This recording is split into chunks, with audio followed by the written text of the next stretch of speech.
my brothers and sisters, black, brown and white, of the Republic of South Africa and Africa. I speak not only as the chairman of the Peace Commission of Southern Africa, nor as the ambassador of the African Daspora Union, nor as the special envoy for human rights. I speak as a servant of freedom and justice and the rule of law and freedom from oppression and corruption. Please listen to me. Our freedom is in crisis. Every action of this government is only considered and judged from a lawful standpoint. Consider General Mkhonazi's statement on the 8th of July, 2025, where he publicly stated the judiciary and law enforcement are captured. Add to that the statement of General Dumisani Khumalo, the head of crime intelligence. His testimony to Parliament on the 15th of January 2026 is that law enforcement works with criminal cartels. Now I urge you to stop and think for a moment. Two law enforcement generals in two separate occasions trying to tell you. You should reach the same conclusion that we have. They are telling you that South Africa is a lawless nation and you cannot expect any assistance from the judiciary and or law enforcement. We face no ordinary moment.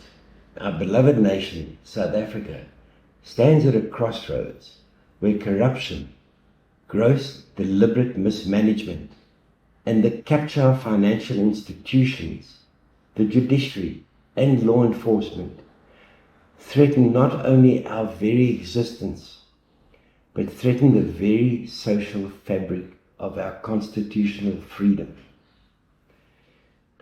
I speak to you today about systemic corruption and the capture of the judiciary. These acts undermine justice, erode public trust, and facilitate the exploitation of power for private gain.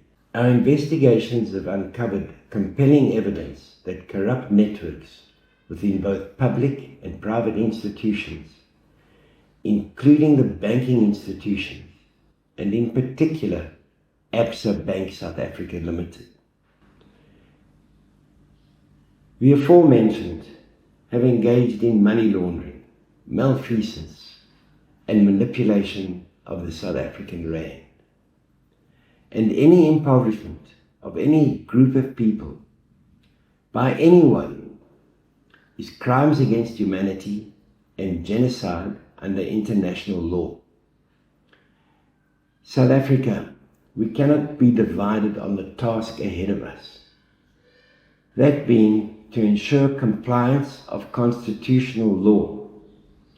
We have to unite so that we as the people, black, brown and white, can stop the lawlessness in this nation. These criminal acts have escalated to the level of international crimes as they facilitate harm on a broad scale, contribute to egregious inequality and threaten social cohesion. Corruption is treason and crimes against humanity under the Rome Statute of the International Criminal Court. The international community recognizes that systemic abuse of power causes widespread suffering and will be subject to universal scrutiny. Accordingly, I have submitted a detailed investigative report to the Financial Intelligence Center of South Africa, documenting financial flows linked to money laundering and asset concealment. I have concurrently provided a comprehensive dossier to the Government of the Bank of England, the Governor of the South African Reserve Bank, Ministers of Finance in the United Kingdom and South Africa, and the report to General Rudzani Maphwanya. I've taken all these reports and submitted them to the United States Congress in terms of USA Bill 2633. My reports highlight how money laundering can finance international terrorism and corrupt governance.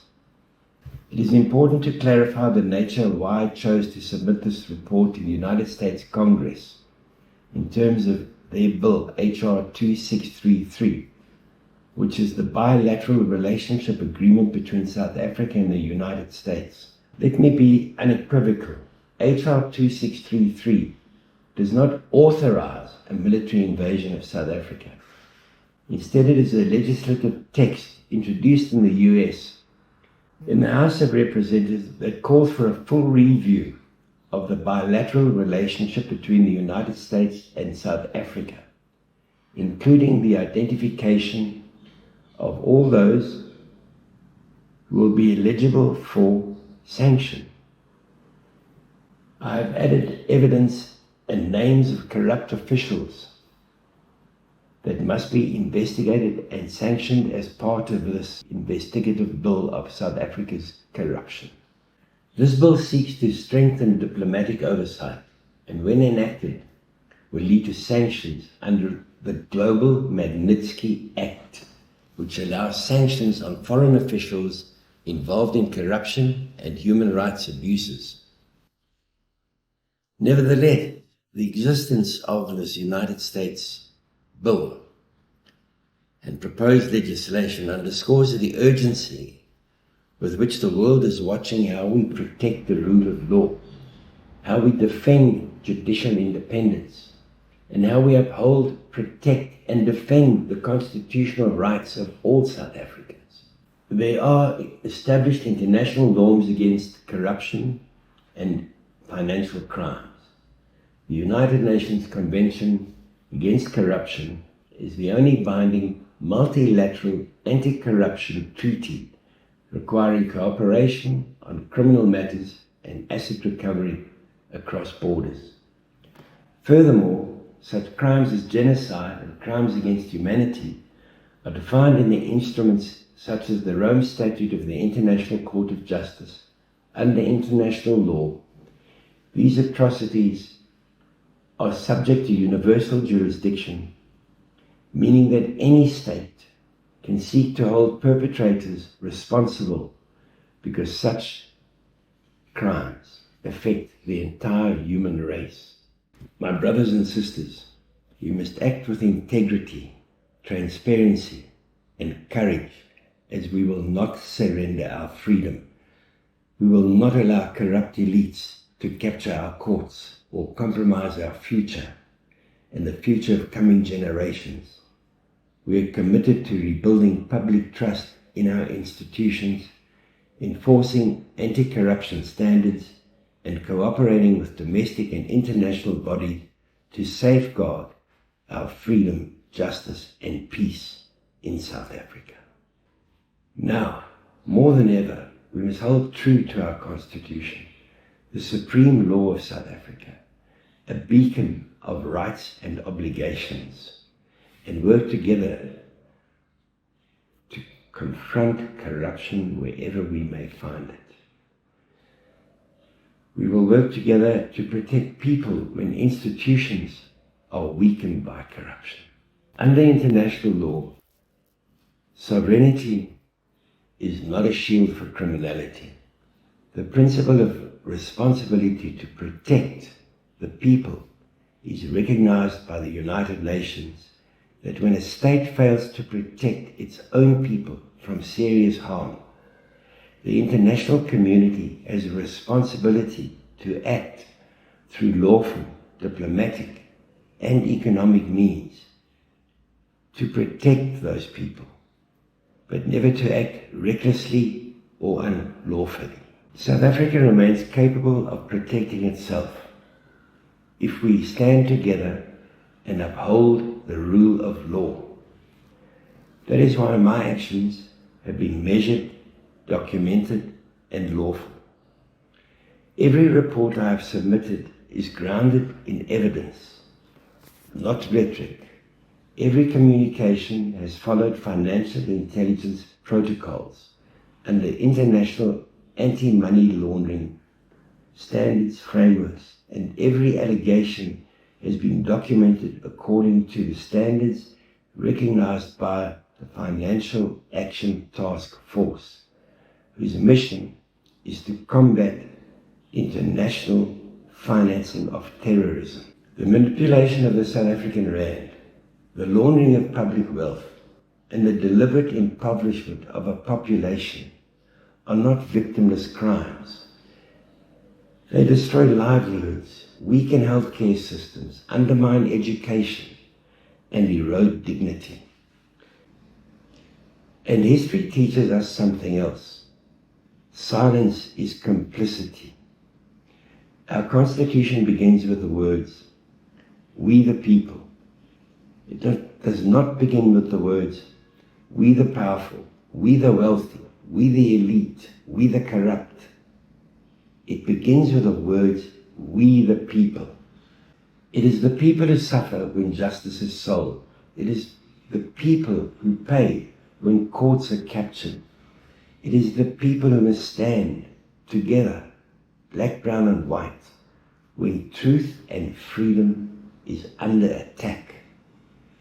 Now more than ever, we must hold true to our Constitution, the supreme law of South Africa, a beacon of rights and obligations, and work together to confront corruption wherever it may hide. To the youth of this nation, understand this: freedom is not inherited. Freedom is not given to you on a platter. Freedom is defended. Freedom is fought for. As chairman of the Peace Commission of Southern Africa, I affirm that peace is not the absence of war on our territory. Peace is the presence of justice, and perpetual peace is possible. We choose law over lawlessness. We choose accountability over fear. We choose a free South Africa for all of us. May history recall that when tested, we stood on the right side of justice. As South Africa is on a crossroads of destruction by the globalists, and we the people have to reject the planned destruction of our nation simply by uniting, black, brown, and white, for the sake of generational freedom. For our freedom is soon to be tested beyond your imagination, and the only way we will survive this coming onslaught is by uniting as a people of South Africa. The reports that I've sent internationally are available on my website, and I urge you to consider taking the time to read exactly what is going on in South Africa. Thank you.